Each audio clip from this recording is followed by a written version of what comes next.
tone-deaf bard.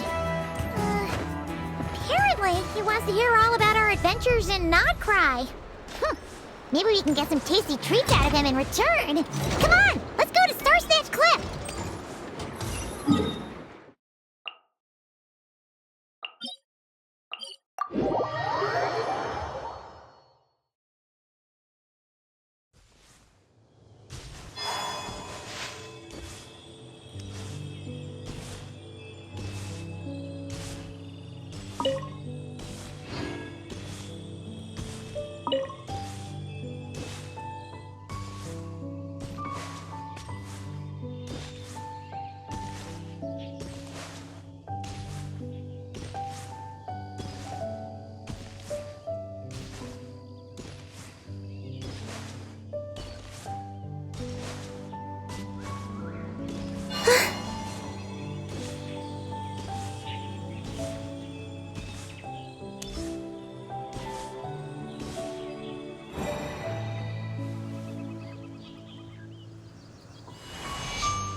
Welcome back, old friend. And how should I be addressing you these days? The honorary knight of Mondstadt? The Tumaini of Natlan? Or the great hero of Notcry? Well, you sure have your finger on the pulse. We've barely caught our breath since Notcry, but it sounds like you've already heard about what went down. News travels fast on the wind. But before I can turn your tales into tunes, I need to hear them from the horse's mouth. My wine and my lyre are at the ready. So please, traveler, take a seat and tell me your tale. Amazing! Incredible! The Rapier of Solnari and the Doctor? Truly a tale for the ages! So, I'm guessing the wild hunt is a thing of the past now that you've defeated the Rapier of Solnari? Seems that way. We were kind of focused on dealing with the Doctor, though. Well, that's good to hear. Hey, now that the Northern Abyss calamity is finally resolved, Varka must be getting ready for the triumphant return of his expedition, right? I haven't seen him in the longest time. He must have so many stories to share. Hooray! Paimon was wondering about that, too. He did call you Barbados. But weren't you still fast asleep back when he was in Mondstadt? Let's call it half asleep. I was resting my eyes in the Thousand Winds Temple one day when I heard a commotion outside. It was a young knight who had journeyed there in search of trials and oracles after hearing some tall tales at the local tavern. In fact, all that awaited him were moss-covered walls and an angry ruin guard. But he seemed completely unfazed, laughing heartily as he sent the ruin guard's missiles flying off into the horizons. Huh! They must have been making quite a racket if it was enough to wake up the tone-deaf bard. Yeah, it sounded kinda like...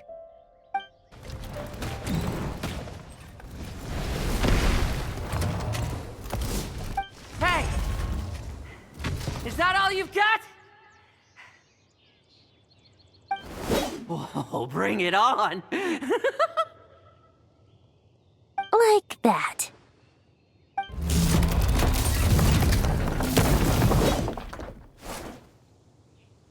Giving up already? You're not half as tough as Varka said. A young knight of Favonius trekking out to the Thousand Winds Temple in search of adventure. Now there's a sight I haven't seen in a while. A bard in green clothes. Does this mean... Oh, you're Venti? I was just wondering how I was gonna track you down. Oh, so you were looking for the tone-deaf bard? Strange place to start your search. Hold on. Blonde hair, white hair. You must be the honorary knight, and Paimon! The Grand Master talks about you all the time. Allow me to introduce myself. I'm Lowen, Vice Captain of the 5th Company of the Knights of Favonius and a member of the Expeditionary Force. Pleased to make your acquaintance. Oh, so you're part of the expedition, huh? Right. So that's why Paimon's never seen you around in Mondstadt. Hey, wait a second. We never saw you in Nodcry either. That's probably because when the Wild Hunt was still running rampant, I spent most of my time out on my own, making mincemeat out of monsters. I barely went back to base at all. Then, once the Wild Hunt calmed down, I got sent back to Mondstadt. Mixed blessing, if you ask me. Sounds like I missed out on some serious action. No wonder we never saw you while we were dealing with the doctor. So, why did Varka send you back? Deliver some letters. There's one for the Knights of Favonius, one for the church, another for the Dawn Winery, at least 10 of them in total. Jeez, how many people has he sent to deliver his mail now? Mika, Inefa, Lowen. He should just hire a full-time mailman already. In fact, he's earned himself a new nickname. Let's go with Sir Writes-A-Lot. I'll have you know that poetry and letters were humanity's earliest means of expressing their thoughts. So, tone-deaf or not, I wear the title of Bard with pride. And I consider Sir Writes-A-Lot to be quite a compliment. Wait, really? Darn it! Maybe Paimon should come up with some harder-hitting nicknames for these two. Anyway, since this young man has come all the way to the Thousand Winds Temple looking for me, I assume he must have a letter for me too. Am I right? You sure are, to use the Grand Master's own words. This one is for the Bard in green clothes. These days, I think he goes by Venti. Doesn't really have an address as such. You could start by asking around in Mondstadt, or maybe try your luck at the Thousand Winds Temple. I figured that since there was this punching bag here, Ruin Guard, I could get some practice in while I was at it. So, I came right here the second I got back to Mondstadt. That Varka is so slapdash sometimes. It's a good thing we happen to be nearby. Oh, he also said to remind you to write back.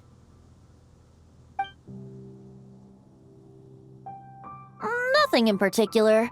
Just some idle chatter between two drinking buddies. But if I'm supposed to write back this time... I'll need some time to mull over my response. Varka gave you a whole bunch of letters to deliver, right? Maybe you can head into Mondstadt and deliver the rest of them first? My thoughts exactly, assuming I can find the way. Hopefully the roads haven't changed too much since the pre-expedition days. Well, why don't we have Mondstadt's honorary knight escort this homeward-bound wanderer to the city? I'm sure some of the recipients of Varka's letters will turn out to be old friends of yours, too. Let's go! It's been a while since Paimon's done any guide work. Thank you so much, Honorary Knight. And you, Miss Guide.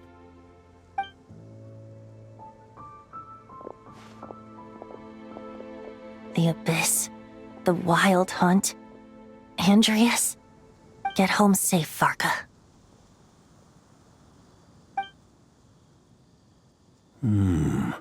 Why do my ears feel so hot all of a sudden? Is someone talking about me?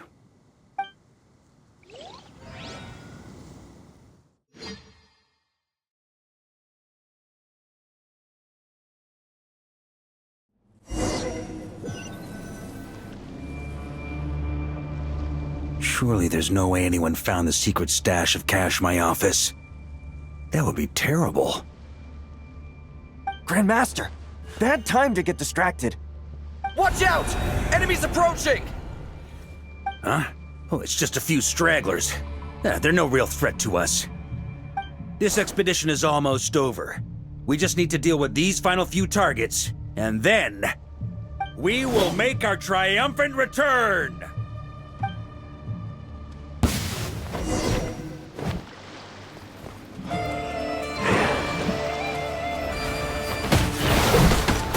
Stormwind! On me!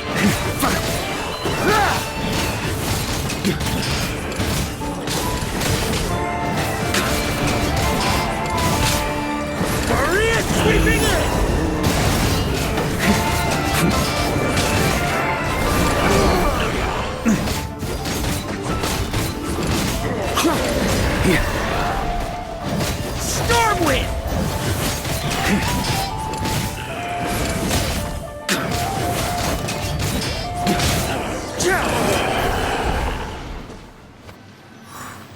Without the Rapier of Solnari to direct them, it seems like all that's left is their primal urge to destroy. If this is all that the Wild Hunt can muster now, surely the Lightkeepers of Nodcry will be able to deal with what's left. Just like I thought. What we should be wary of now is... Grandmaster, based on Lightkeeper intel and our own reconnaissance, one of the suspected targets should be just up ahead. Good. You know the drill. Stay here and stand guard. Leave the rest to me. Yes, Grandmaster!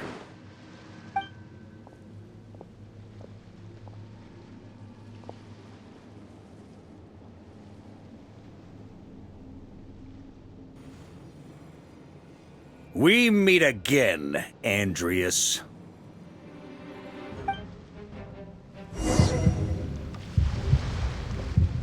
So, you've returned from Mondstadt. Don't you want to see what it looks like now?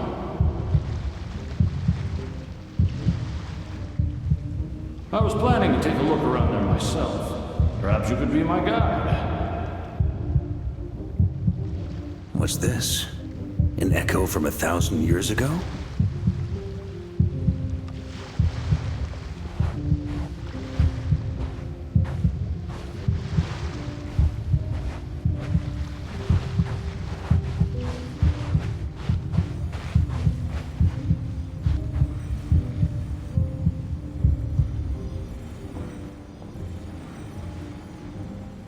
Everything seems normal so far.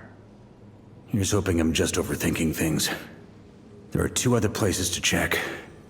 Maybe this will all go smoothly after all.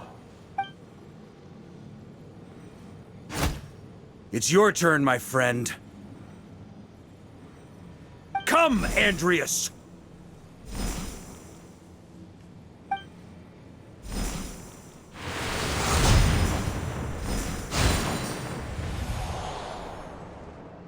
Although, for returning to your old home, perhaps Andreas is a little too ostentatious.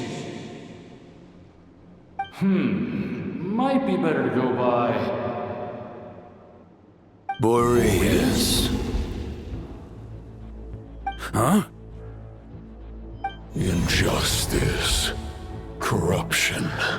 Iniquity.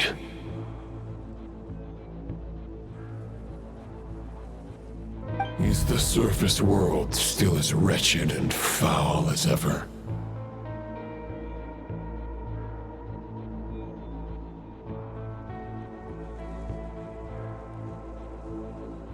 Answer me, heir to the knighthood of Boreas. Looks like I'm not getting out of this without a fight.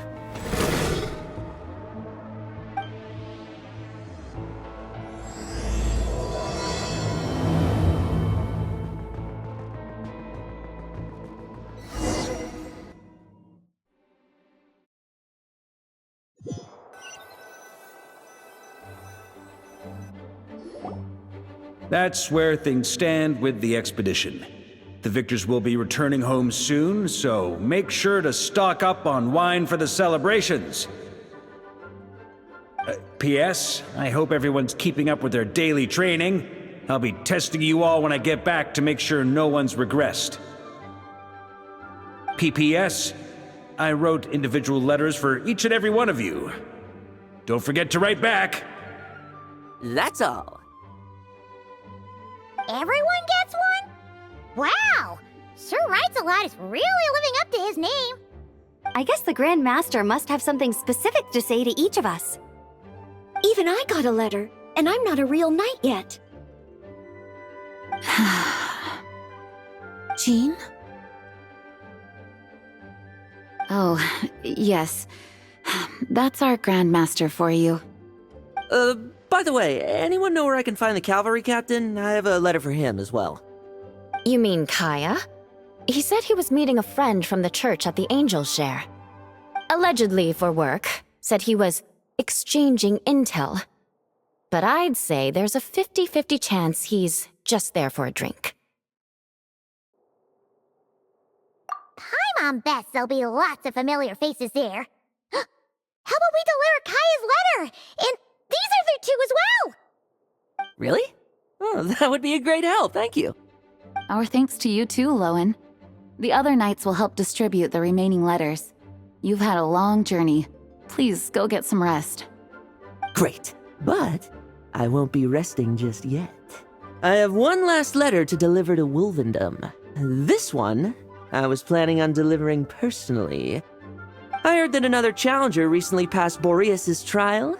Well, with any luck, that wolf might be willing to reveal himself to me, too. Very well, but please remember to show respect to the local wolves. I will. Goodbye.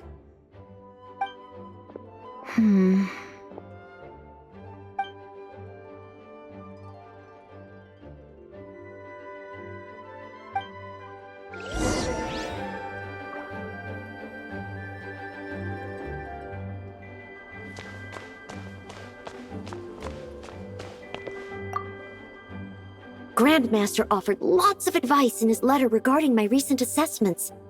I didn't think he'd spare a thought for that kind of thing in the middle of an expedition. So, Honorary Knight, if you have the time, do you think you could help me out with my special training?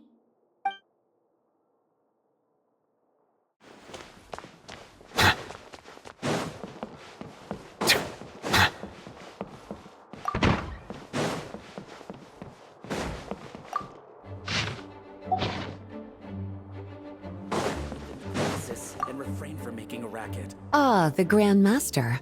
The archives are filled with documents awaiting his review. I'm not letting him run off again until he's finished dealing with every last one. On another note, have you spoken to Jean? I hope she'll finally be able to relax a little once Varka returns.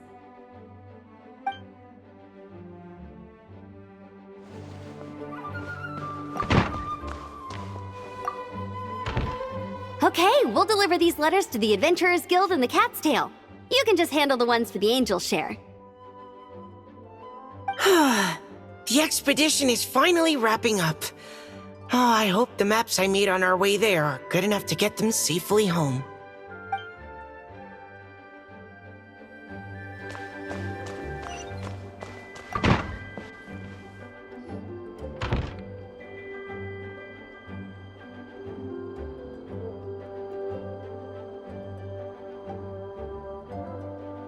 Honorary Knight, you're still here?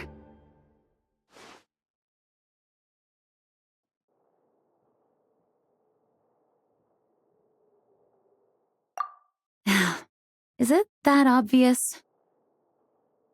Huh? But Varka's coming back. The situation in Notcry is stable. Surely things are looking up. True. From what you and Lowen have told me, the expedition has indeed accomplished its strategic objectives. It seems that Mondstadt no longer faces any threat from the perils of the North, be they the Wild Hunt or the Doctor. And yet, for some reason, I can't help but recall something the Grandmaster said to me before he left. If I don't make it back from this expedition, you'll have to assume the mantle of Grand Master of the Knights of Favonius. If it comes to that, remember to train the next Knight of Boreas in my stead. I've planted some promising seeds in Mondstadt, but they still need time to grow. Some have yet to master the art of social interaction. Some don't yet understand that they too need protecting. And some, well, some might not even want to be a knight yet. What's wrong? Well, there's no need to frown. I'm going on an expedition, not marching to my death. This is all just a contingency plan in the event that I'm unable to return. Until I return, I leave them in your care. The lineage of the Knights of Boreas has nearly been extinguished twice in Mondstadt's history. The first wandering knight to claim the title arrived in Mondstadt 1,000 years ago, along with his wolf companion. He was as free as the wind. He left no succession plan behind. Even his name was lost to history. The title of Boreas could have disappeared from Mondstadt just as he did. But he had an informal disciple, a knight named Ravenwood, who admired the Knight of Boreas greatly. Ravenwood's valor and swordsmanship earned him the Wolf Spirit's recognition. When the old aristocracy tried to regain power, Ravenwood came once more to Mondstadt's defense. From then on, the title of Knight of Boreas was passed down from generation to generation within the Knights of Favonius. Wolf spirit? You mean that big blue wolf in Wolfendom? Correct. As you may already know, the Wolf of the North is the surviving spirit of an ancient god, and the Knight of Boreas serves as an intermediary between him and humanity. Lupus Boreas, who had never known what it meant to love, came to understand it through the journey with his human companion. In the end, he chose to allow his power to become one with the land. This was once a well-known tale in Mondstadt, but these days, few people are aware that the starting point of the Wolf King's journey was not Mondstadt, but Nodcry. Huh? The great Wolf King of the North came here from Nodcry, although he doesn't like to speak of his past. In fact, he rarely shows himself to people at all nowadays. As such, this tale can only be found deep within the Knights of Favonius library. Even among the Knights of Favonius, few are aware of it. The Grand Master didn't disclose any concrete objectives before departing on his expedition. I couldn't help but wonder whether it might somehow be related to Nodcry's Wolf of the North. I kept my speculations to myself, however. Sharing them would only spread unwarranted suspicion toward the Four Winds among the people of Mondstadt. You experienced the turmoil caused by Dvalin the East Wind's actions for yourself. Surely you can understand my concern? No wonder Varka wasn't clear about his motives. Is that what he was worried about? Very possibly. He was probably also reserving judgment. Having heard about your experiences in Nodcry, I now suspect that the Grand Master hadn't yet ascertained the true identity of our enemy at that time. And as it turns out, the Calamity born in the north wasn't an ancient god, but rather the Wild Hunt and the Doctor. I guess we were both jumping to conclusions. Yes, I completely agree. The tide can turn rapidly in times of battle. It's a leader's responsibility to prepare for every possible contingency.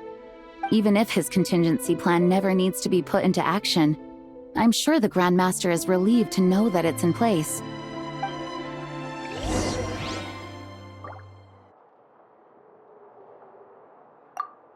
Thank you for being such a patient listener. I feel much more settled after talking with you.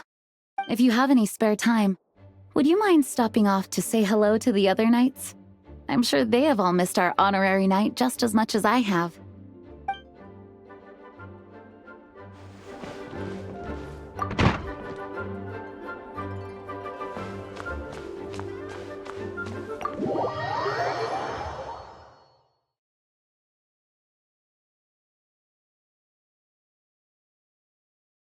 That turned into a pretty long conversation, huh? We should probably go deliver those letters to the Angel Share now.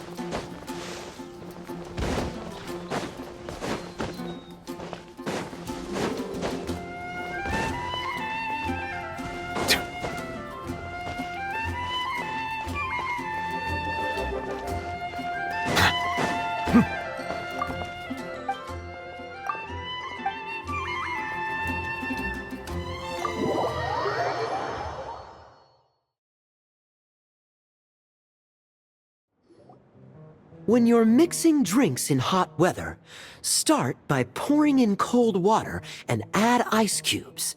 Then drain out the water before adding the other ingredients. How's that for a secret recipe? Maybe it's worth a little intel in return. Please. I've known that little trick for a good 10 years at least.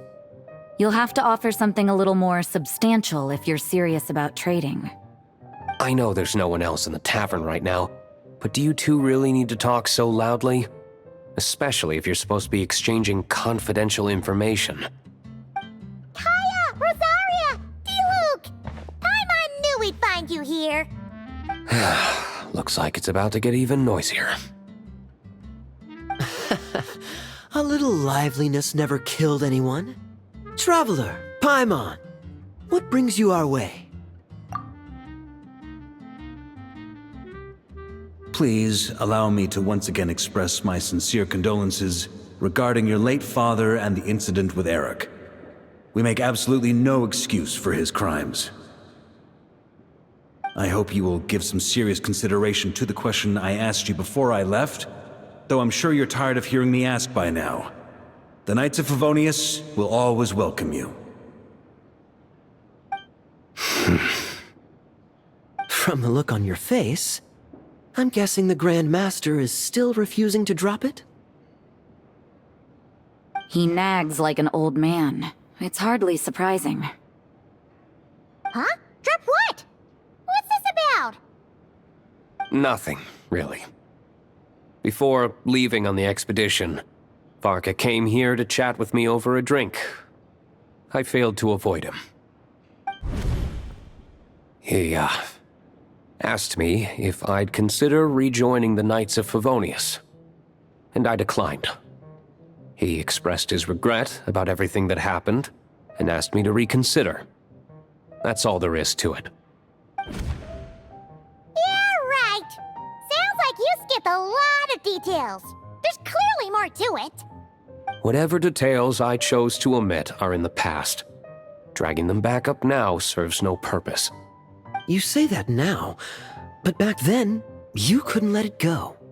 You and the Knights of Favonius were constantly at odds. I wasn't seeing the full picture. I've had a lot of time to reflect since then. But my answer remains unchanged.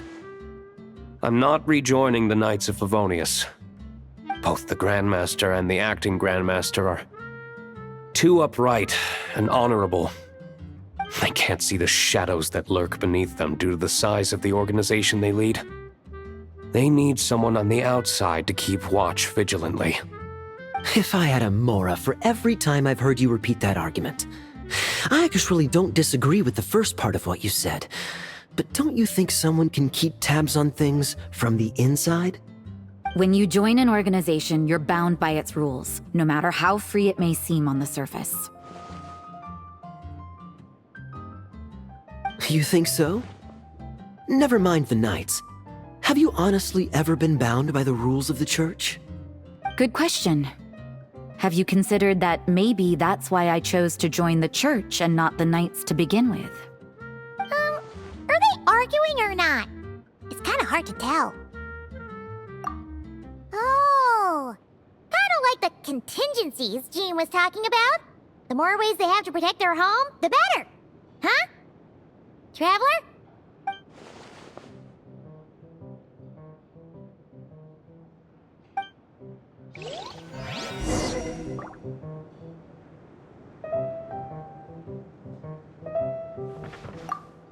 What should I report back to the Grand Master on?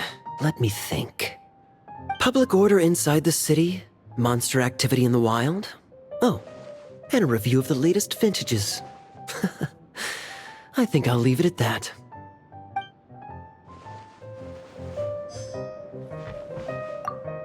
My reply won't be a long one, as usual. I'm sure Varka won't be surprised.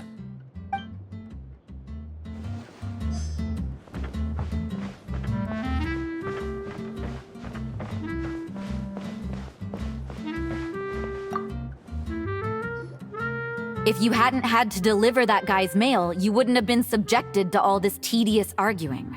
When I write back, I'll tell him to quit making trouble for other people. It's no trouble. Lowen did most of the work. We just volunteered to do the last leg of the journey. Mostly so we could come say hello. So you see what's really going on here? All three of us fell for that old rascal's scheme far too readily. Huh? Scheme? What do you mean? Was Varka lying in his letters then? No. While I'm sure Varka knows full well that Diluc would never agree to rejoin the Knights, I believe the sentiments he expressed were genuine, as was his offer to welcome Diluc back. There are people like Kaya and I, and then there are those who are true champions of justice to the core. Those people are the most susceptible to being driven to extremes by great upheaval. It's happened in Mondstadt before. Not only that, but it happened to a Knight of Boreas. That'll really hit home for Varka. And that's why his nagging is even more persistent than usual. Yeah. So no one's told you this before? The lineage of the Knights of Boreas had nearly been extinguished twice in history. The first was at its inception. The second was the case I was alluding to. Oh! Wasn't Jean telling us about this? Wait, and then we got caught up talking about the expedition, and we never got around to the second time. I happened to hear about it from Varka once when he was drinking and started yammering on. The second crisis in the Knights of Boreas lineage. It was 500 years ago. Although the Knights of Boreas are meant to be intermediaries between humans and wolves, in practice, very few of them have been truly recognized by Lupus Boreas over the past millennium. Of those who have, the best known are the first Knight of Boreas, Ravenwood, the wolf pup Rostam, and Varka himself. But 500 years ago, there was one who earned the respect of Boreas even before gaining the title. He was a disciple of Rostam. They thought he would become the mightiest Knight of Boreas who ever lived. He was the perfect knight. Righteous, principled. His name was Roland, the blood-stained knight. Yikes! Bloodstained Knight? That sounds a little ominous. Well, apparently his original title was the White Knight. But he lost countless comrades during the Abyssal Calamity 500 years ago, including his tutor and mentor, Rostam. The endless bloodshed stained his sword and armor a crimson as deep as black, transforming the White Knight into the Blood-Stained Knight. After that, he threw himself completely into battling monsters, leaving Mondstadt and the Knights of Favonius behind. To this day, no one knows his final whereabouts. It's hard to say whether the loss of an important figure in his life is what drove him to the point of obsession, or whether he was already too far gone to save. But had he known that the Knights of Favonius would always welcome him back, perhaps things would have turned out differently. So if you want my opinion, the reason why Varka keeps asking Diluc to rejoin, despite knowing that he'll never say yes, is to let him know you're not alone. After all these years, he's still as persistent as ever. Just like how he used to be with me. Huh. Turns out Varka's a lot more thoughtful than he lets on. Paimon had the wrong idea about him. Anyway, there's still something about this whole Boreas business that Paimon isn't really getting. Wasn't Andreas a god in Mondstadt thousands of years in the past? If so, why did Jean say that Boreas and the Wandering Knight only arrived here just 1,000 years ago? Plus, Paimon's super curious about what happened to Roland. That's a great idea! Jean said he hasn't been showing himself much lately, but he always seems happy to oblige whenever you show up. Let's go!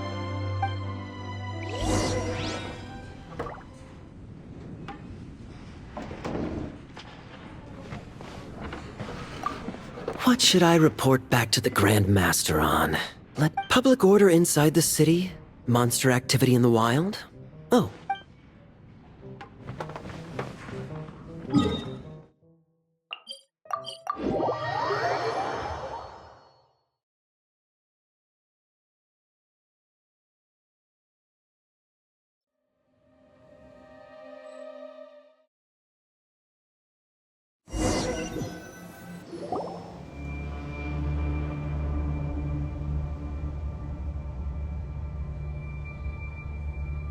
What's going on here? Was Wolfendom always like this? Paimon has a bad feeling about this. The Wild Hunt? What are they doing here? Watch out!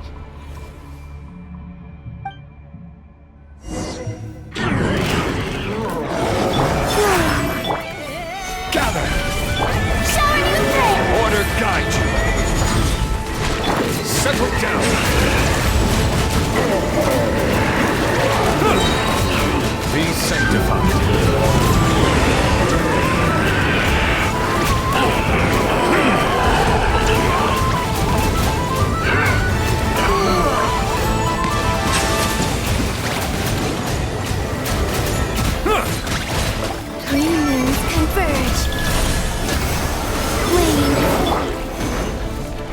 Rise! I will have order! Silence!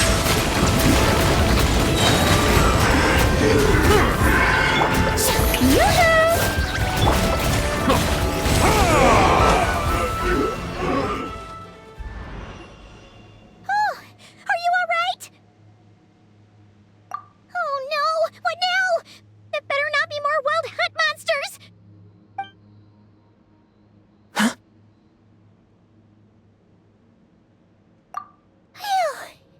You scared Paimon stiff! She thought you were... Stop right there! Answer me this. The 2 letters I gave you, who are they for? 2 letters? Wasn't it 3? Okay. Well, Paimon's coolest naive expression doesn't appear to be an act. Hey! What are you trying to say? Wait, what are you trying to say, huh? Huh? Paimon passed a test? Really? Huh! She didn't even realize she was taking one! You may dispense with your suspicions. The Wolfpack has borne witness. They fought against the aberrations that encroached upon this land. And our attackers showed no ability to disguise themselves this time. Ah, a familiar scent. Come. I will await you at the usual grounds. Well, if the boss of Wolvendom has vouched for you, I guess I should apologize for doubting you just now. Sure was. Fortunately, my experience in Nodcry didn't go to waste. Turns out the Wild Hunt all feel the same when you stab them. They didn't stand a chance. Something seems wrong with that old wolf, though. Go on. You should check on him.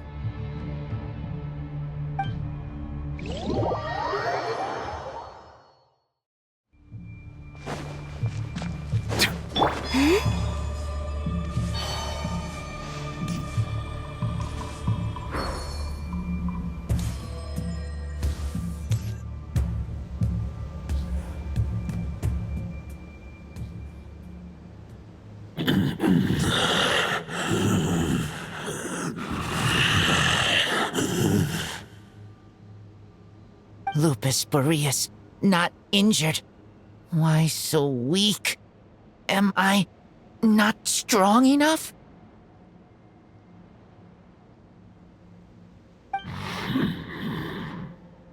You are not to blame. With your Iron Claw, you successfully blocked their attacks. However, their assault went beyond the mere physical world. They followed my trail from the distant north across the ley lines. They sought to corrupt the territory I protect. But I shall not let them succeed without a fight. We meet again, human Lupical. So, are you saying that the Wild Hunt we just got attacked by came all the way from Nodcry to Mondstadt? How is that even possible? As you know, I stand before you as an incomplete being. I am but one remnant of the god Andrias' soul. The source of this turmoil. I can sense it. It lies in the north. It is the part of me that remains in Nodcry, from whence I came. Huh? Now Paimon's even more confused. How can he be in 2 places at once? For many gods, housing a part of their soul within an object is no difficult feat. But those who can perform such delicate partitions as this are rare, even among the gods. The Wolf King, Andrias, was particularly adept in this art. Otherwise, no remnants of his soul would have survived till the present day. Huh? The bard's back? Tone Deaf Bard? What are you doing here? Maybe the god of Animo guided me here. For it appears that someone is in need of a tale from the distant past. And our wolf friend doesn't seem too keen on recounting it himself. Who better than a bard to do the honors? Lord Boreas, do I have your blessing to share this story? As you wish. Lupus Boreas wandered the frozen tundra and stumbled into the Seelie Hall. Enchanted by their song, tender as the dawn starlight, and curious about the ways of humankind, the wolf bade farewell to his home and set off for the city to the south. As the high tower crumbled and the fierce winds fell silent, Lupus Boreas, who once had hunted with the storm winds himself, looked within and inquired, was the shelter he provided for humanity really any different from that given by the reclusive king in his tower? The wolf entrusted those under his protection to a new god and quietly returned to the frozen north. There, in a palace long since abandoned by its former master, the great wolf closed his eyes and slept. 500 bitter winters passed, then 500 equally frigid springs. He slumbered undisturbed until a night stumbled in from the cold, just as Lupus Boreas had once done at the Seelie Hall, and awoke him at long last. The night asked the wolf to join him on a journey south, to see once more the land that had all but faded from his memory. The gentle wolf, unwilling to refuse the human's earnest plea, split his soul into two halves and left his home once more. Seeing how the ice and snow had given way to verdant plains, hearing the laughter and song that now filled the once somber city, the aging Lupus Boreas turned to his friend, the god of Animo, and remarked, "So, this is the world the humans dreamed of." Though the night's journey was not yet over, the wolf chose to bid farewell to his companion here. He had written the end to his story. What knowledge he had been gifted flowed into the land. Everything he was, he gave unto the world. Well, that's how a bard would tell the tale. Lord Boreas, is there anything you'd like to add? There is no need for you to ask that question. So that's what happened. You returned to Mondstadt with that knight 1,000 years ago, and then, for the sake of the new Mondstadt, you... You need not feel remorse on my account. That was my answer, my decision. If anyone should feel regret, it is the part of me who remained in Notcry. I fear Andreas has not found peace in his heart even to this day. That is surely why those vile aberrations were able to exploit his weakness, sowing the seeds of all the turbulence that has ensued. But we followed Boreas' trail in Nodcry. We investigated and discovered no signs of instability. Andreas should still be slumbering by the lakeside. Perhaps all the recent turmoil in Notcry has had unforeseen consequences. And there's more. I detect another familiar scent from across the ley lines. A scent that reeks of blood.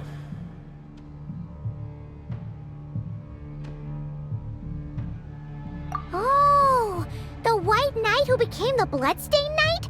The mightiest knight of Boreas? But wasn't he from 500 years ago? You think he's immortal or something? I remember him as just a man. His lifespan should be no longer than any other of his kind. But Before he severed his connection to Boreas, his final destination. It was the ancient kingdom of Conria, as you call it. Beyond that, I know not if he lived or died. If you want to get to the bottom of this, I'm afraid you'll have to make another trip to Nodcry yourselves. As luck would have it, another old friend of ours just so happens to be free right now. If you ask him nicely, he might give you a lift. That could save you a lot of time on the road. No wonder I can suddenly sense the east wind's presence. If even Mondstadt has been affected by the fallout, Nodcry must be in real trouble by now. I hope Varka can handle it. Varka? Is he in danger? I believe too many passengers would slow our dear friend down. I fear he only has room to carry one person, along with perhaps a diminutive companion. Alright, wish it could be me, but I accept that we should send our strongest warrior to fight Nodcry's battles. I'll stay here and deal with any wild hunt that try harassing Mondstadt. It'll be a good chance to try out some new moves. I stay in Mondstadt too. With Traveler's help, Varka will be safe. Razor, give me your iron claw.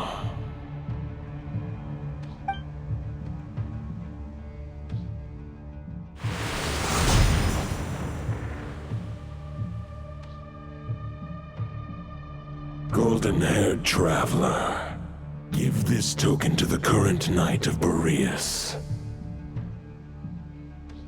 It is a wolf spirit. It contains my power and thoughts. Though I have given him a piece before, this should bring him new strength.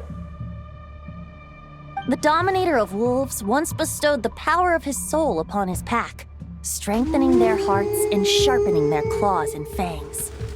But human hearts and flesh cannot bear the soul of a wolf directly.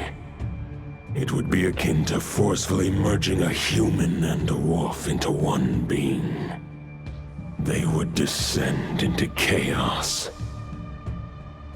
To prevent the entanglement of souls, the most I can do is temporarily house my power and thoughts within claws and fangs wrought of steel. Although, truth be told, that knight does not lack for power. What he needs more is the thoughts within. But I shall leave this for him to explain. The Great Wolf King of the North remains strong for now. Besides, do I not have the protection of my Lupacol? I will protect Lupacol. The North and Varka, I leave to you. Just give me the word whenever you're ready.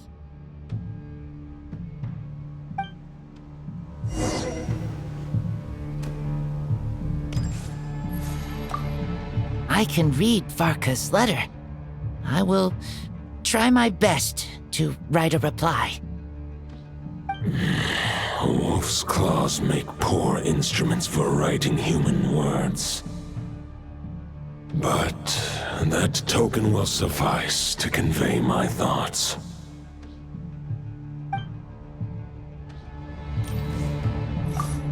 I sure didn't expect my experience fighting the wild-hunted Nodcry to come in handy back here in Mondstadt. Almost makes me wonder if this was the reason I was sent back. Also, how come that bard knows so much, and what was he doing at the Thousand Winds Temple? Well, whatever. I don't really care. As long as I get to do some fighting. I'm looking forward to trading blows with Lupus Boreas when he's fully recovered. I bet he'll wipe the floor with me.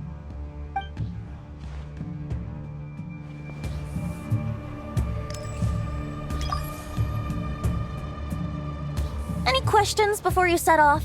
Better ask now. You'll probably have to hit the ground running when you get to Nodcry.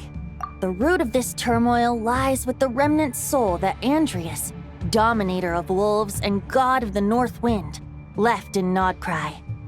He once left Nodcry and braved the blizzards to confront the god of storms and claim the right to rule.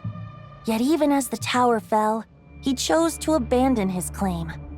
Instead, he returned to the north and slumbered for 1,000 years before finally journeying back, under the name of Boreas, with the first knight of Boreas to witness the new face of Mondstadt. When the wolf spirit could no longer maintain his physical form, Boreas chose to pour his power into the ley lines. With that, he became the North Wind of Mondstadt, as he is still known to this day. Any questions before you set off? Better ask. 500 years ago, Roland seemed destined to become the mightiest knight of Boreas ever to have lived, but he was too pure of heart. He believed firmly in his own ideals of chivalry, vowing to eliminate all injustice from the world. But the world had never been perfect and pure, nor would it ever be. Neither his mentor, the wolf pup Rostam, nor the Grand Master, known as the Lion of Light, could persuade him to temper his obsession. But what was the scent that reeks of blood that Lupus Boreas sensed? And what is its connection to Conria and the Abyss? Perhaps you will uncover the truth in Nodcry. Any questions before you set off? Better ask now. The soul of a wolf is as unyielding as ice, and Andreas is a master of molding and shaping it. His people once drew great strength and wisdom from the wolf spirit. But human hearts and flesh cannot contain the soul of a god.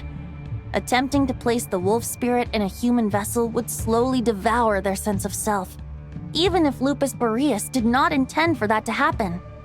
That's why Lupus Boreas developed the technique of imbuing weapons with his soul. It is his way of blessing his human Lupical with the wolf spirit's protection. In fact, there is an ancient song that tells this tale. A weapon once of common iron, now through friendship turned divine. Twixt man and wolf a bond was made, a power born within the blade. As much as he might claim not to accept humans, his actions sing a different tune. Oh, but keep that little observation between us, will you? Any questions before you set off? All right, over to you, Dvalin!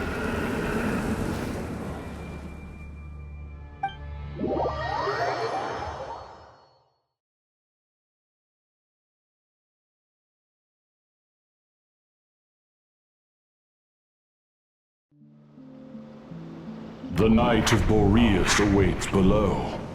We must part ways here. Barbatos and I have other plans. We will meet you again later.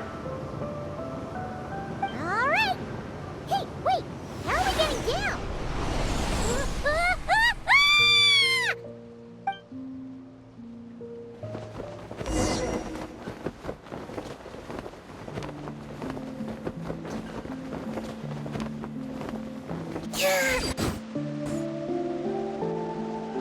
Hold the line! The enemy's on the brink of collapse! Grand Master! It's...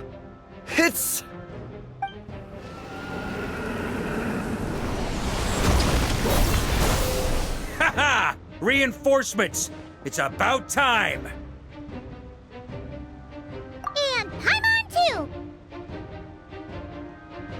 We're just about hanging in there. Most of their grunts are taken care of now. Their leader's gonna have to make a decision soon. Fight or flight? What will it be, mightiest knight of Boreas? As expected, this hastily summoned Wild Hunt horde is nothing but a disorganized rabble. A mere shadow of the forces gathered by the Rahir of Solnari. But they have served their purpose. I now understand your tactics, and you, in turn, understand mine. This is fair. This is the way of chivalry. Farewell, heir to the knighthood of Boreas. Whether you choose to resist me or not, I shall set right the injustices of this world. In the name of the blood-stained night. Guess they're retreating for now. So that Wolf of the North lookalike, that was Andreas? But why would he be leading the wild hunt? And why was he talking about the bloodstained night? Ugh, forget that. We can save the details for later.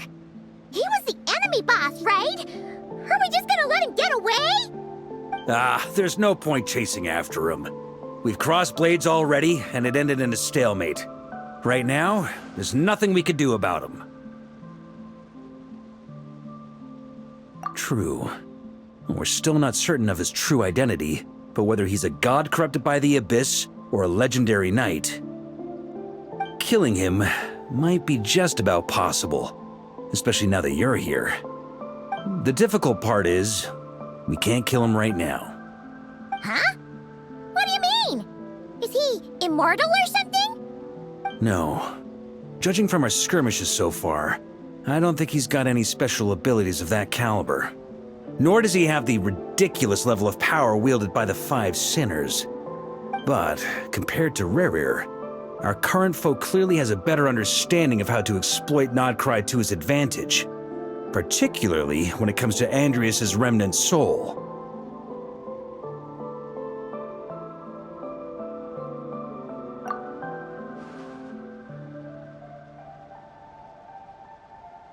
Exactly. Sounds like you realize what the crux of the issue is. I managed to cut off a sample from our foe, which Albedo and Durin are analyzing as we speak. Meanwhile, our other allies should be making their way home from their own battles by now. Let's discuss this further when they're back. We still have some big challenges ahead before this expedition can finally be declared a victory.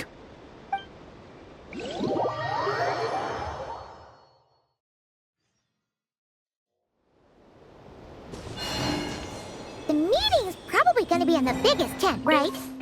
Looks like a bunch of people are there already. Why don't we go chat with them?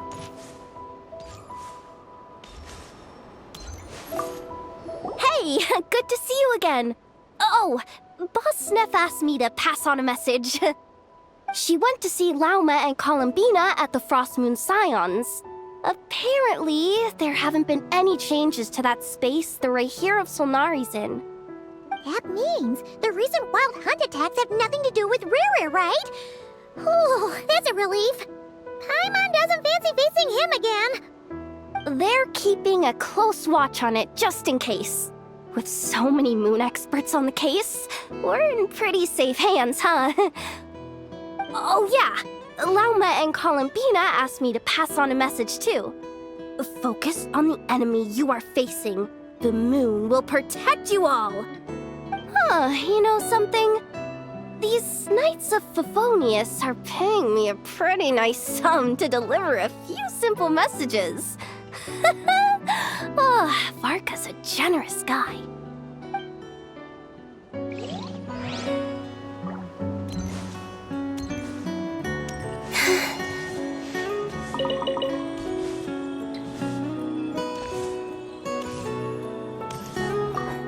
Short distance propulsion module on cooldown.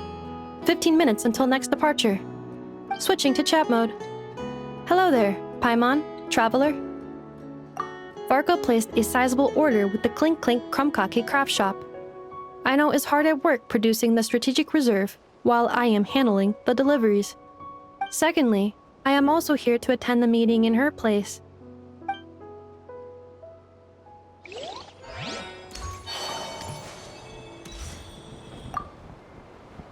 Hey, Honorary Knight. Looks like pretty much everyone's here. Albedo and Durin are just wrapping up their analysis. You want to wait for them here?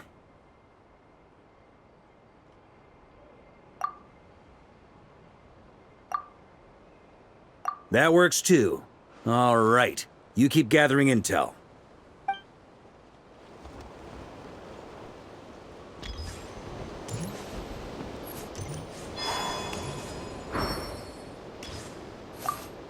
Huh? Flins! Paimon thought that the Lightkeeper's rep will be Itlua or Nikita. You're quite right. However, Itlua and Nikita are both busy organizing the Ratniki's region-wide response to the recent attacks. And since I'm well acquainted with everyone else here, I was the one they recommended to attend the meeting. Sometimes you don't get a choice when there might be consequences down the line.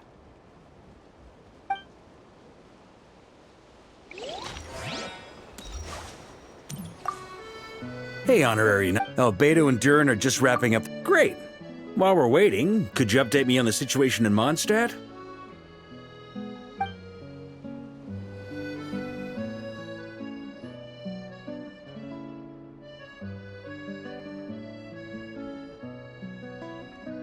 And that's where things stand.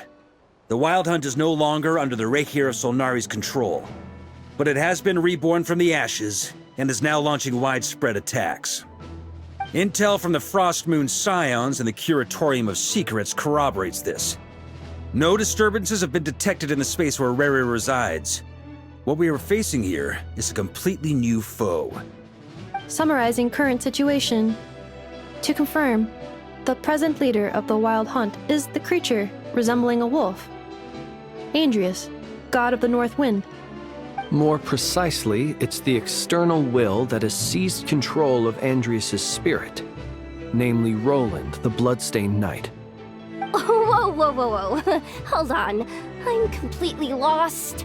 Isn't Roland some Mondstadter from like 500 years ago?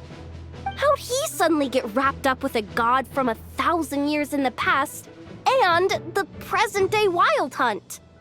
Allow us to explain that part. Are you familiar with compensation mechanisms? When an organism sustains damage, relevant tissues will undergo changes to offset the loss of function. For example, when one kidney is damaged, the other will be strengthened to compensate. Or when a main artery is blocked, the collateral vessels become more active. Similarly, when the Wild Hunt lost their leader, the Abyss harnessed the memories that flow throughout the ley lines to fashion a new one, fit for the present circumstances. That new leader is a mirror image of Roland, the Bloodstained Knight. Right. No matter how strong the compensation is, it will never quite match the functionality of the original organ. The Roland replica can't possibly imitate Barir's overwhelming power, nor his ability to disguise himself as others. So, the Abyss made use of the connection between Roland and Boreas to compensate for this lack of power. The replica corrupted and took control of Andrius as he slumbered by the bank of Amsvartnir, ultimately manifesting as the giant beast that you all witnessed. However, exactly why the Abyss chose Roland to mimic, and indeed how it was able to do so, remains unclear. I guess he must have gotten caught up with the Abyss or Nodcry somehow during his wanderings through Teyvat. But we can keep those questions on the back burner. Okay, Paimon gets all that, but what did you mean when you said we can't kill him right now? We can't kill him right now because a dead god may prove more dangerous than a living one. From intelligence gathered during the expedition, we have reason to believe that the power released when a god is felled can have catastrophic consequences for us mortals. Worse still, the wrath that remains after a god's passing becomes a source of endless turmoil. Once god remains contaminate the land, they will persist for thousands of years.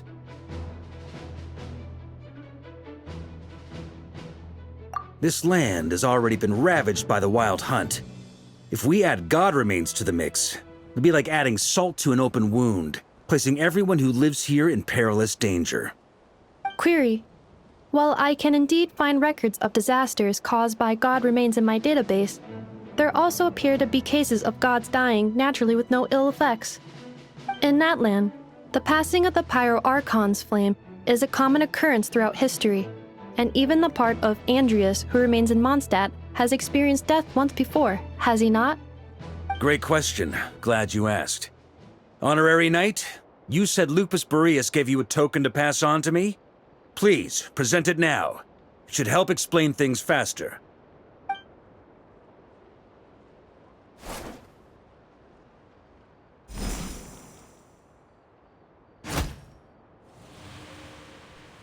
Come forth, Boreas! This form has come to the end of its time. I'm afraid I can accompany you no further on your journey. My soul will fall into silence, and my power will flow into the ley lines of this land. Perhaps this is all that a wolf can hope to do for humankind. Do not grieve for me, for this is the end I have chosen. Instead, remember that one day, your wandering too must come to an end. Where and when shall that be? A final wish before I slumber.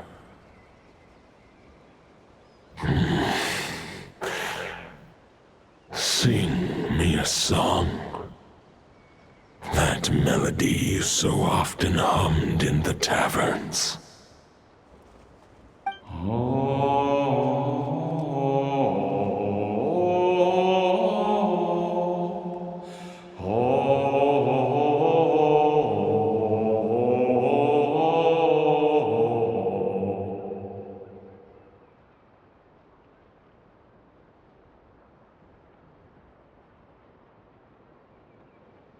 You saw it too. You must have keen powers of perception. Not that it surprises me. That was Boreas' final thoughts before merging with the ley lines. It's the reason Mondstadt remains unharmed by his god remains. In his final moments, he made a choice to give everything he was to the ley lines. All to protect Mondstadt from harm. Sounds like Andrea spent thousands of years searching for his place in the world, too. Yes. And now our task is to return the answer he found, the decision he made, to Andrias' heart. Only then can he break free from the corruption and control of the Abyss, and make that decision once more. I see. I would say that planting thoughts inside the mind of a god sounds a little far-fetched, but since it was his own wish to begin with, it sounds feasible to me. Wait, we already have a perfect solution? Then why are we even having this meeting? Let's go do this thing! Ha ha ha. If only it were that simple. Unfortunately, this one thought alone is unlikely to be powerful enough to break through the Abyss's control and reach Andrias' heart. We need to find a way to make the thought within this sword stronger and more resilient. For now, Boreas needs all his remaining strength to fight against the abyssal corruption to Mondstadt's ley lines. He can't afford to send us any more of his power. However, since his form was unstable during his journey with the first night of Boreas, many wolf spirit fragments were left behind along the way. If we can collect those fragments, we can use them to strengthen the decision to merge with the ley lines. So we need to retrace his steps and look for random fragments? But they could be anywhere between Nodcry and Mondstadt. It'll be like looking for a needle in a haystack. You don't need to worry about that. There's a few fragments left to gather in Nodcry, but apart from that, most of them are already inside this sword. I've been collecting them during the whole expedition. Huh? Wait, really? I mean, it's an expedition, not a stroll in the park. Each step of the way, we've been hard at work planning for every possible contingency. Not just the wild hunt in the Abyss, but ancient gods remaining in Nodcry. Sounds like this plan was a long time in the making. It's almost as if you foresaw the future. As a matter of fact, I did. I caught a glimpse of fate's reflection. But I can't take credit for it. It was all thanks to the help of a few friends. Still, all I foresaw was that an abyssal calamity was brewing in the north. Had I known more, we could have saved a lot of energy. Instead, we've had to make best guesses, prepare for every possible scenario. If all that preparation went to waste, all the better for it. But anything that proved useful, we knew we'd be grateful for down the line. Sure is. Just one crucial step remains. We need to gather the last few wolf spirit fragments scattered around Nodcry, and use them to make the thought within this sword as strong as it could possibly be. According to what Boreas told me before we left Mondstadt, his form was at its most unstable at the beginning of his journey. That means the fragments here should be the most powerful ones. But of course, we've been tied up fighting battles since the day we set foot in Nodcry. First with the Wild Hunt, then with the Doctor. So, it wasn't until recently that we were finally able to confirm the status of the wolf spirit fragments. We now know there are 3 left to find. Okay, so 3 more mini expeditions to go. I managed to gather 1 fragment before Roland reappeared.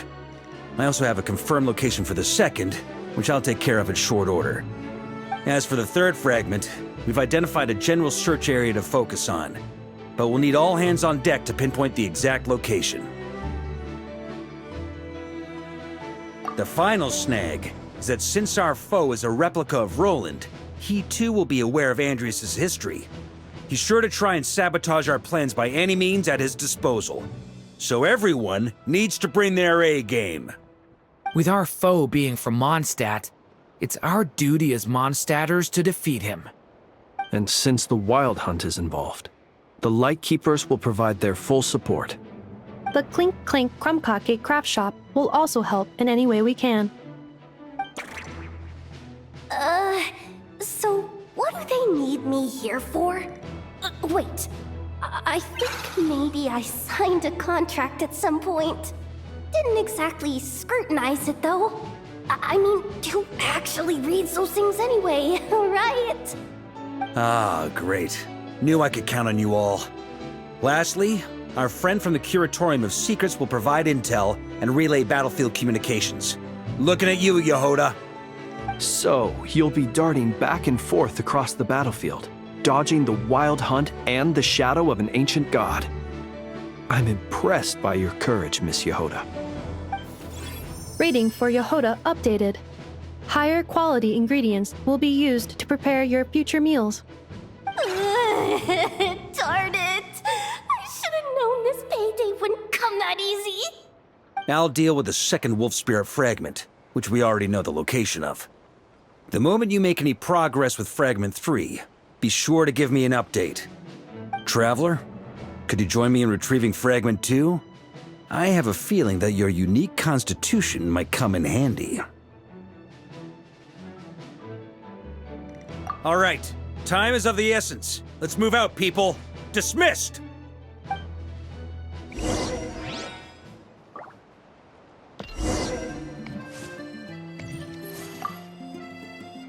Remnant fragments of an ancient god.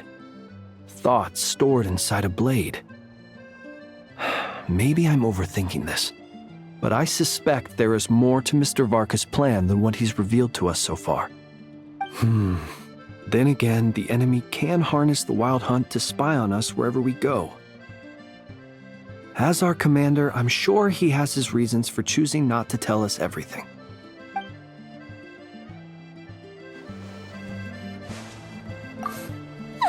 Yehoda, you dummy! You took the stupid job of your own free will! Oh, crying isn't gonna get you out of it!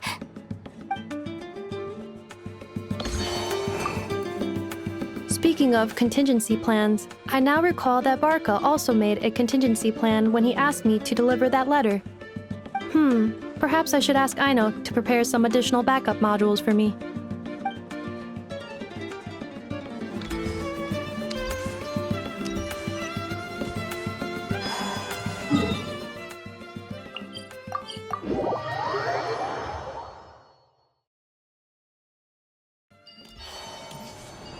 Didn't you say Fragment 2 was supposed to be right here?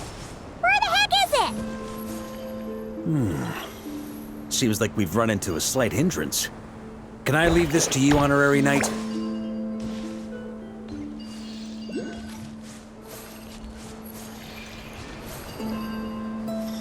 Traveler, Paimon, when this is all over, I'm gonna invite you around for a drink of... Whoa, Wolf! Stop thinking about Mondstadt's wine and keep your head in the game! You can't be daydreaming about alcohol before a battle! Huh? Well, all right, just trying to lift our spirits a little.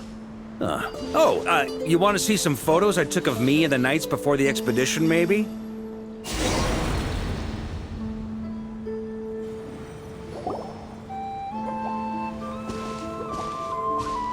this what we're looking for?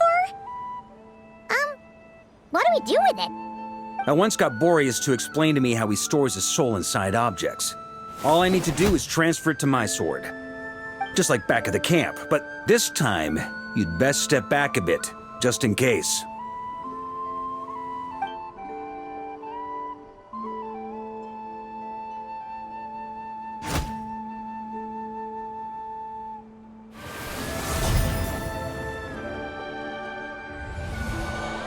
So, you're saying you don't know how to love people, and you don't understand human love either. Why do you laugh? Sorry, I just think the fact you're ruminating on this is all the proof you need that you have love in your heart. I have a funny feeling that by the time this journey ends, you'll have found your own answer to the question of how to love. No, you're wrong. There is no redemption at the end of this path. Even if I am stained black with blood, my conscience will remain as white as snow. If pledging allegiance to the Abyss is the only way to sever the injustice of fate, then I shall serve in its name. Ugh!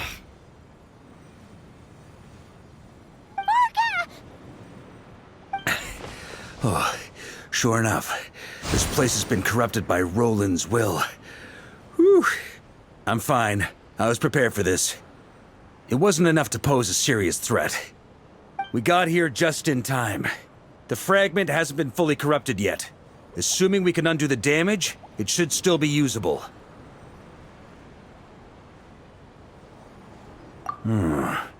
Purifying the abyssal corruption would definitely be a safe approach.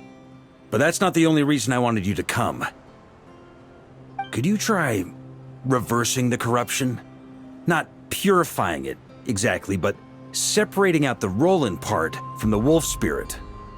So, keep the Roland part intact as well as the wolf spirit part? Why would you want to do that? Firstly, to test whether it's possible. And secondly, to view Roland's memories. As they say, know thyself, know thy enemy. Understanding our foe is our surest path to defeating him. Let me think. How was it explained to me? Ah, yes. Focus on a single thought within the 1,000 winds. Capture that unique wisp before it blows away.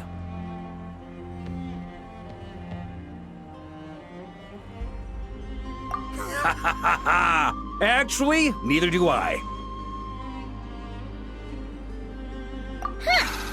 Sounds like something a certain tone-deaf bard would come up with when he can't think of anything meaningful to say.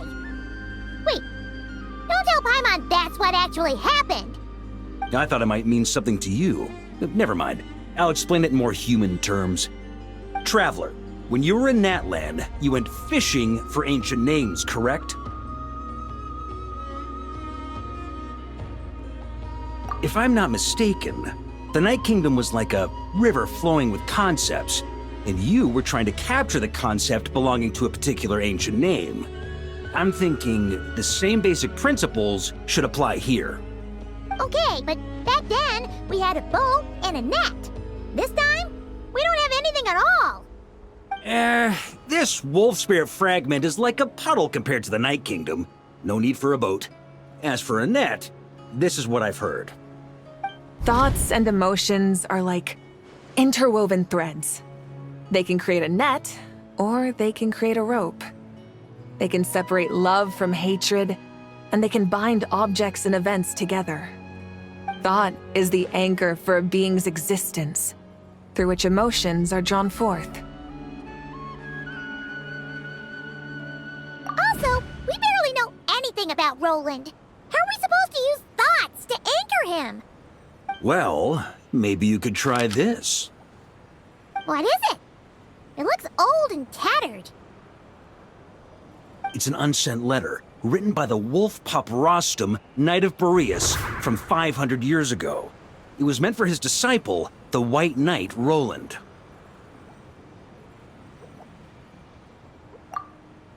After Rostam lost his life in the Abyssal Calamity, Roland left Mondstadt to wander to Vat. Grandmaster Arundelen had wanted to deliver this letter to him. But trying to track Roland down was like chasing a shadow. He never did find him. And so this letter has been sitting at the Knights of Favonia's headquarters ever since. Quite the antique then.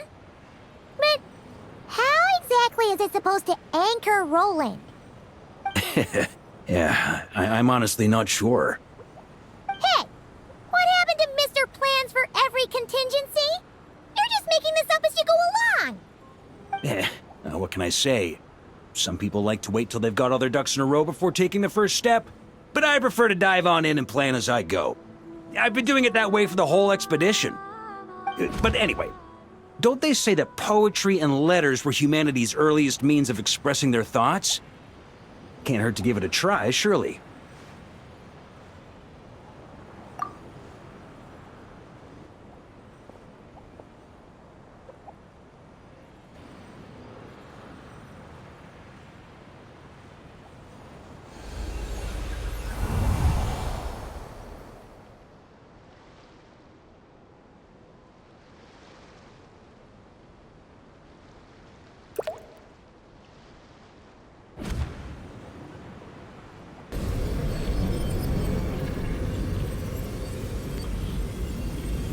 Whoa, it actually worked? You really are making this up as you go along. So the assimilation of souls really can be reversed, just like he said.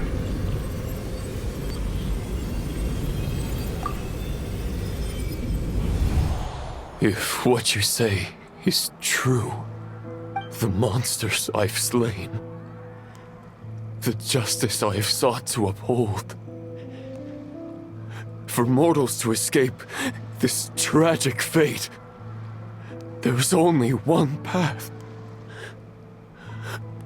A great and ancient kingdom was wrongfully cursed, turning its inhabitants into monsters. The code of chivalry tolerates not such injustice. If Abyss be thy name, I pledge to you my loyalty. And that is where the blood-stained knight's tale came to an end. With that, he bade his humanity farewell. I dare say you must find it quite ironic, Knight of Boreas. That I... Dainsleif?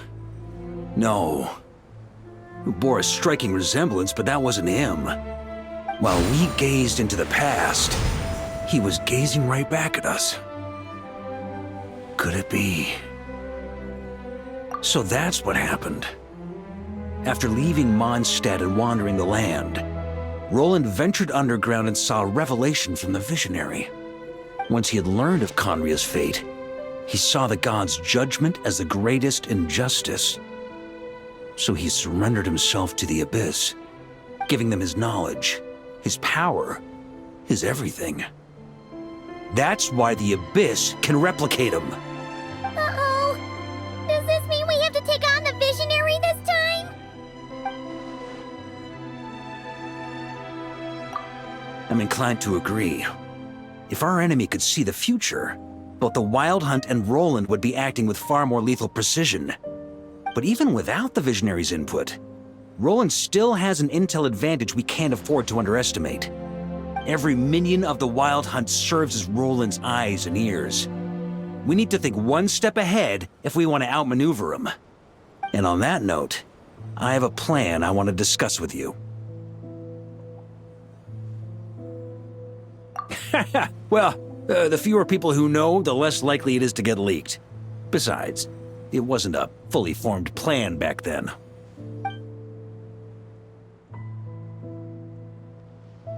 That about covers it. Sorry to ask so much of you again. No plan is free of risks. At least this one actually gives us a shot at fully eliminating the danger posed by this ancient god. Surely that's got to make the risk worth taking.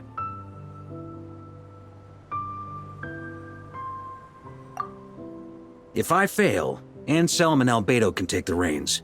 Not to mention we still have Jean and Mondstadt. Oh, there has to be another way! Like a backup plan? If only there were.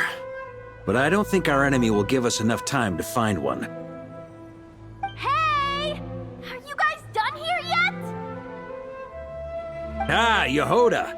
Yes, we've successfully retrieved the Wolf Spirit fragment here. Any progress with Fragment 3? Nope. It's a total disaster. More Wild Hunt monsters than I've seen in my whole life. We need backup urgently. Come quick. Come on, we're out of time. You'll just have to trust me on this one.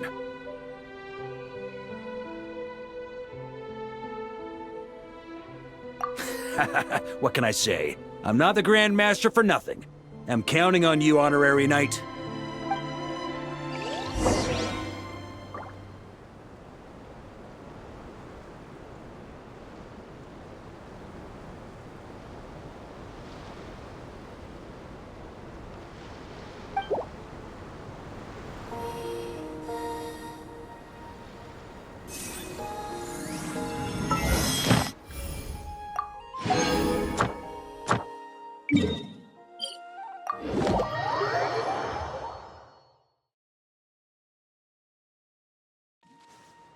Add Ash.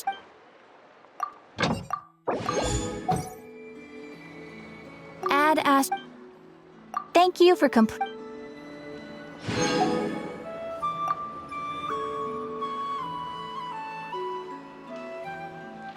Any updates on the commission from last time? Should be done just about now, right? Apologies, Mr. Varka. The wine merchants from Mondstadt say they'll need more time to prepare. Also, they have asked me to pass this message on to you. Have you seriously finished the last batch? That cart was huge. Well, it's not like I'm the only one drinking. That amount of wine is barely enough for 2 banquets. We'll need more. Come on. I timed this down to the second. The Dawn Winery should be reopening the cellar of Dandelion wine right around now. As the Grand Master of the Knights of Favonius and Mondstadt, patronizing their business is but one of my duties. Don't worry, I've left some for them. I didn't clean it all out, or Charles would have nothing to work with. The trouble with long journeys, though, is that wine tends to lose its flavor in the process. Next time I get back, I'll have Charles mix me the strongest drink he's got. Now, who to drink with? Kaya would definitely come if I called. And D-Luke? Well, if I can catch him, I'll have a couple of drinks with him too. Well, might as well get those two to have a drink together, perhaps.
A little to the left. A little to the right. Yes. Well done.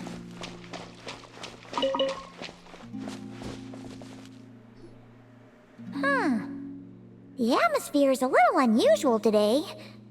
Are you decorating this flower field, Columbina? That wasn't me. It was them. You mean the Kuhenki? Yes. These stones emit a faint light upon absorbing Kuvaki. The Kuhenki are quite fond of them. So they just put them on the ground and play with them? Not exactly.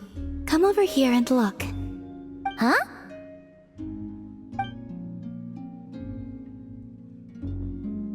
Ooh! It forms a picture when you look at it from above!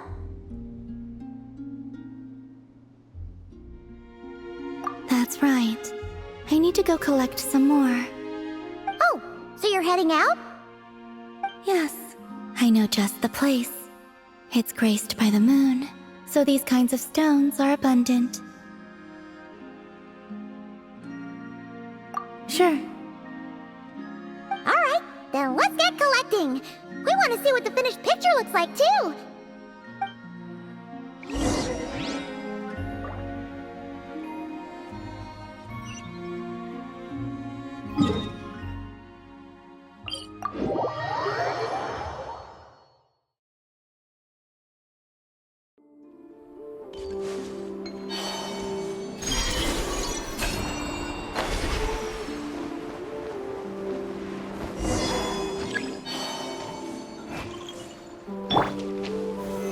Stabilize!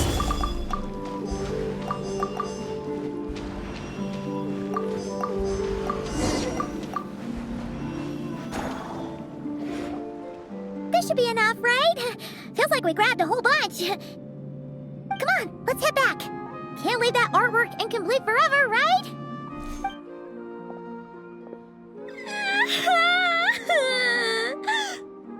Ah! Quick, hide! Someone's here! Where am I? Mommy! I want to go home! Oh, looks like she's one of the Frost Moon Scions. Is she lost?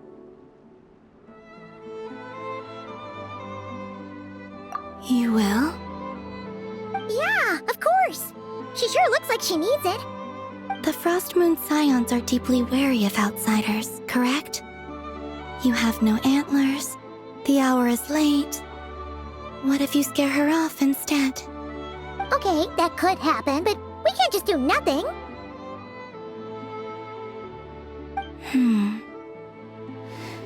Come with me then. Huh?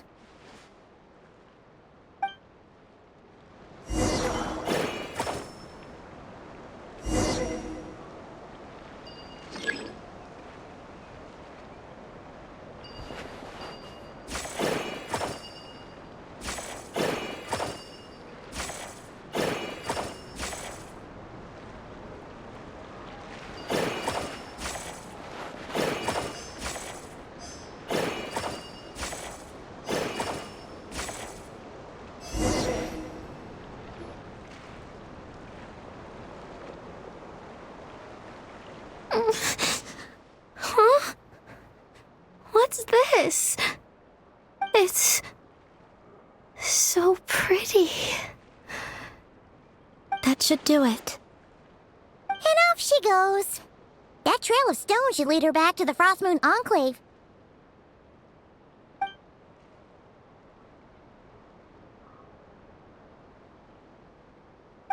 Wait, what about the painting? It's all right. We can finish it some other time. I like watching people find their way back home, to the place where they belong.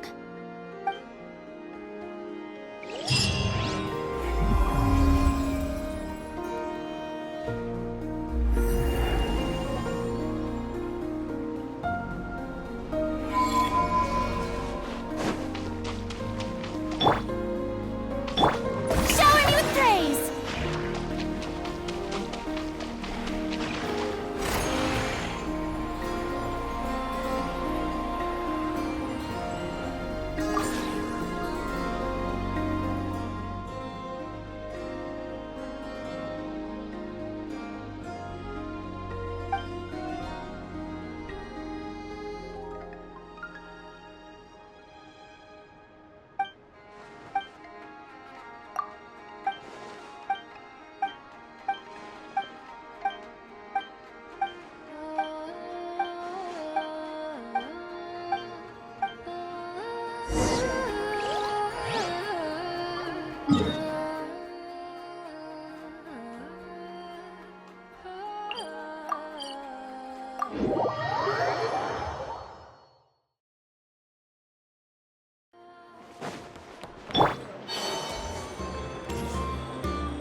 Lua, can't you just, sneak up behind those monsters with me and BAM!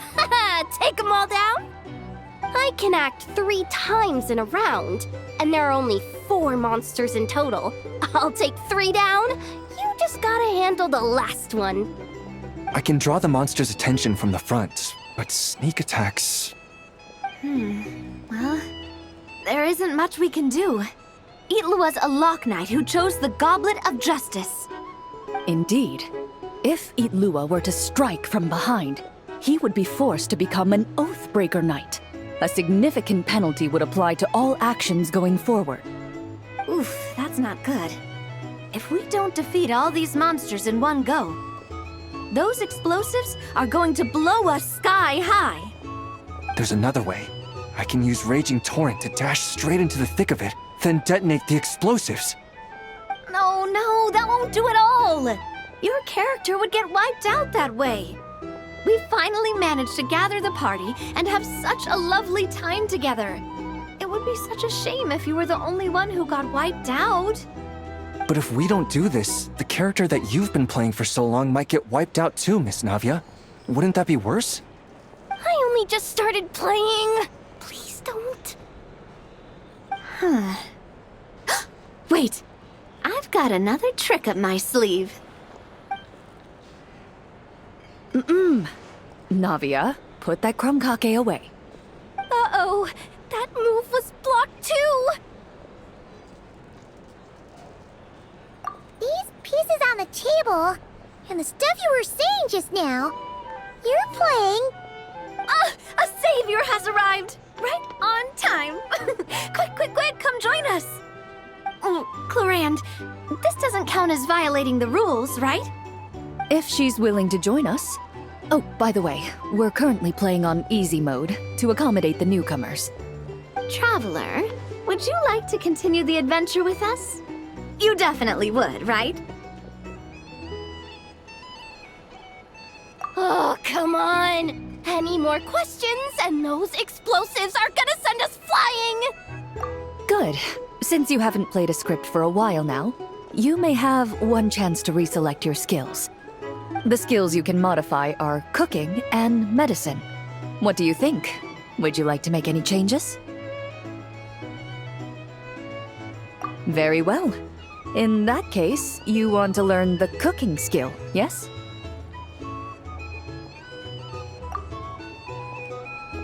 Very well then. Let the game continue. Just when everyone was at their wits' end, a familiar voice rang out from behind them. Long time no see, everyone. Looks like you need my help. By the way, what are you doing here? Could it be that you heard our summons? That kind of makes her sound like a summoned spirit. Well, not that she doesn't fit the part. Indeed. You have called, and I must answer. Guess that means I was randomly dragged into this game. As expected of the veteran player Miss Navia mentioned before, they got into character instantly. Though the Marachose hunters had much they wished to share with one another, at this moment, the joy of reunion must yield to the crisis at hand. Now then, the combat round continues. You have the first turn. Also, since we have a new member joining us, I'll be adding some dark cards to boost the enemy's various abilities. The Traveler isn't a sudden addition. She's been traveling with us all along. We've just, parted for a short while, that's all. Totally normal. I've already counted the dark cards. You should start discussing your tactics.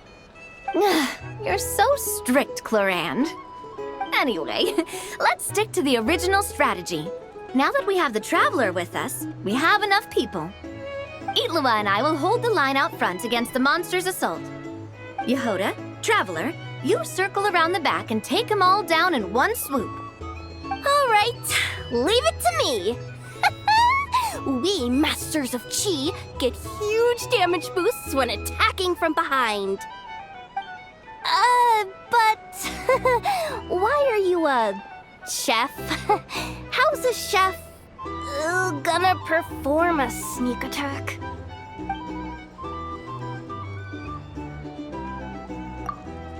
Correct.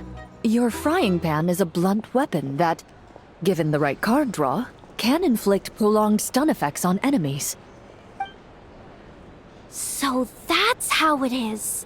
Oh, these tabletop troop games really are complicated. Oh, you gotta have a lot of imagination. Coming up with a strategy already, huh?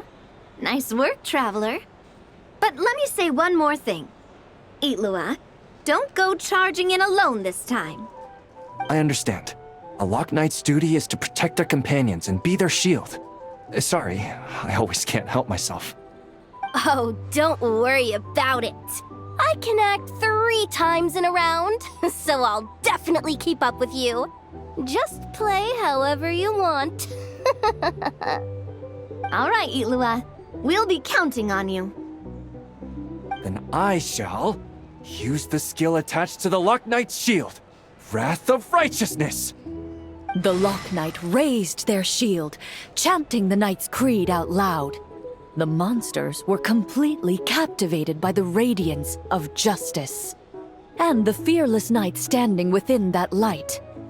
Meanwhile, the 2 companions lying in wait behind the foe seized this opportunity, preparing to launch their attack. You take the first swing, I'll hit right after.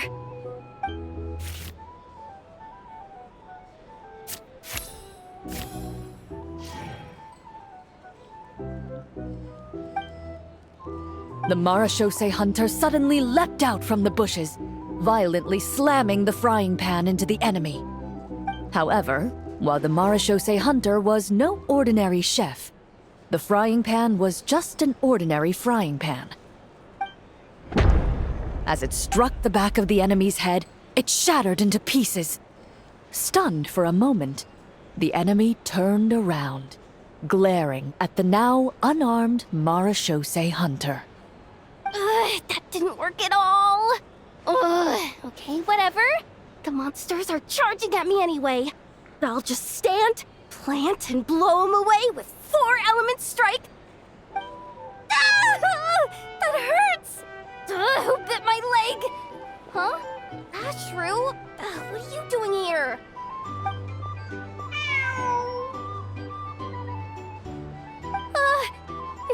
Is it this late already? Oh no, oh no! I completely forgot the task that Boss Neff asked me to handle! I'm sorry, I'm sorry, I can't play right now!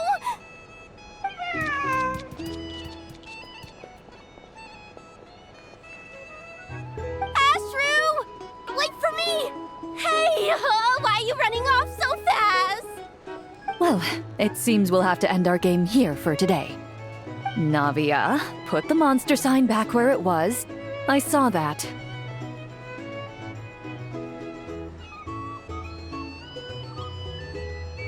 Well, that's quite a long story.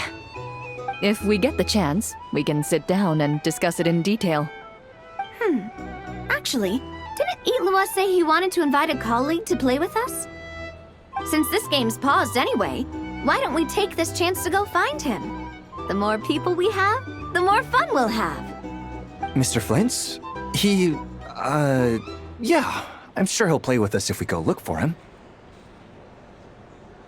Oh, that's perfect. Come on, let's go buy him some gifts first, and then pay him a visit in person. Traveler, we'll let you know once we're ready. When the time comes, you have to continue the adventure with us. That's my trusty companion for you. Now, let's go pay Mr. Flint's a visit. What kind of gift should we get him?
Let the mighty be humbled!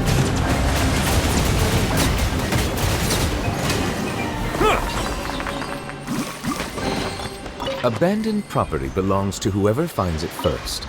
So, it's legally yours now.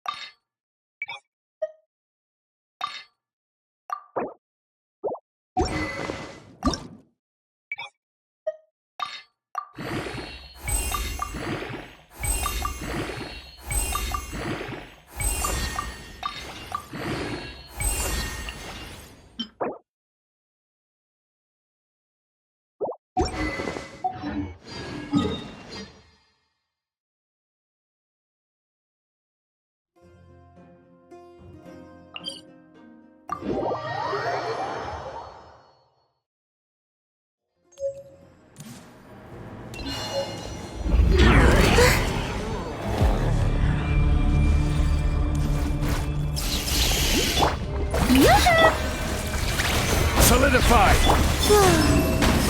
A moonlit night for all. This is order! Let the world collide! Settle down!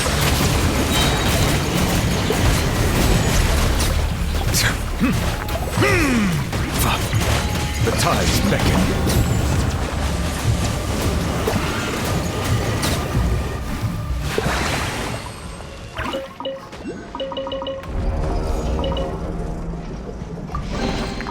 Is it what you wish to find? Hopefully the excitement of opening a treasure chest has at least made it a worthwhile experience.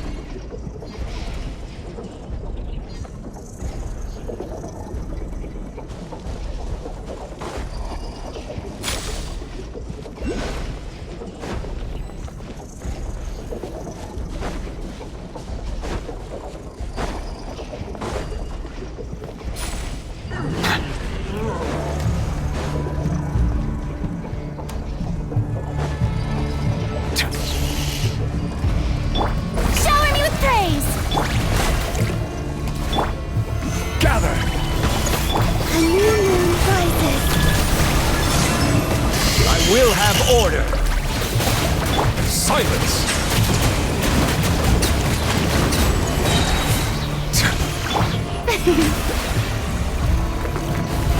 Oh, brilliant! Bow your head.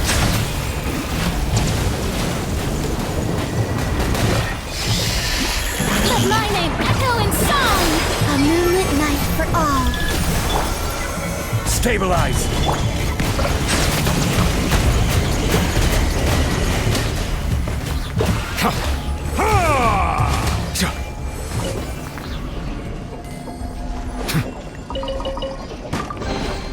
Is it what you wish to find?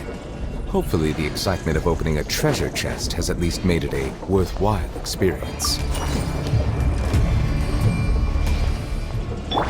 The show begins!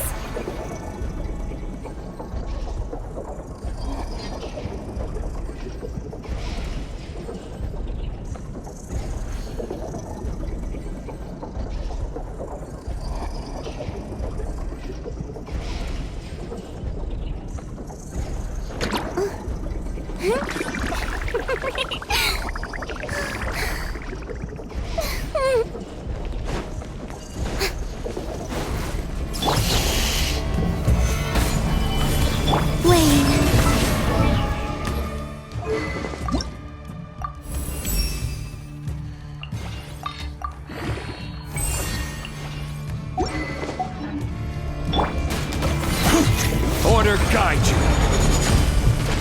Settle down.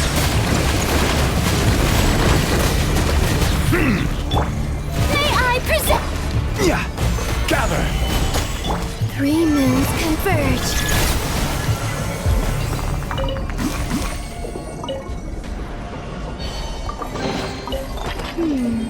Did they run from home too?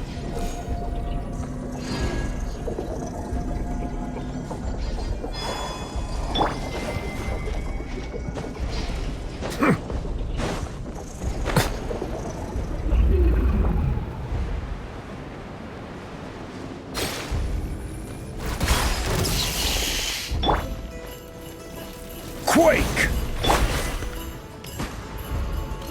Surge. This is order. The show begins! Time to shine! Silence!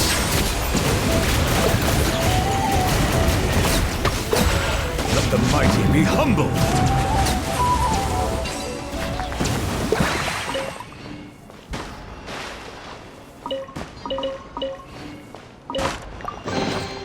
Is it what you wish to find?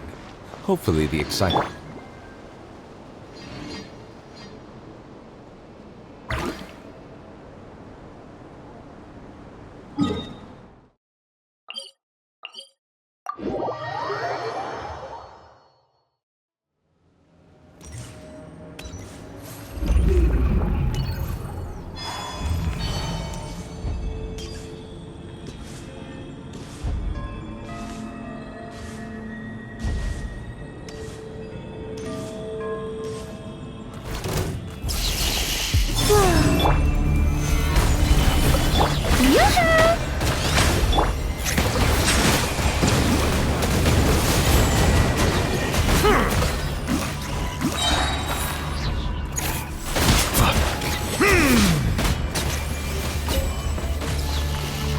Bow your head.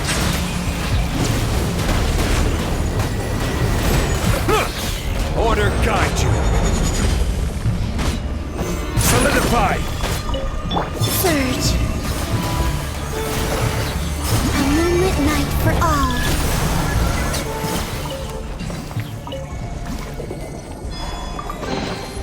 You keep them. I no longer need offerings.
Would you like to go moon gazing?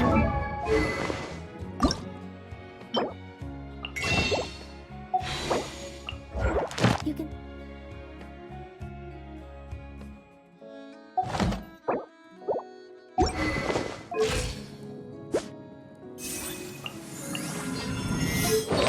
Sit in my rocking chair and admire the view.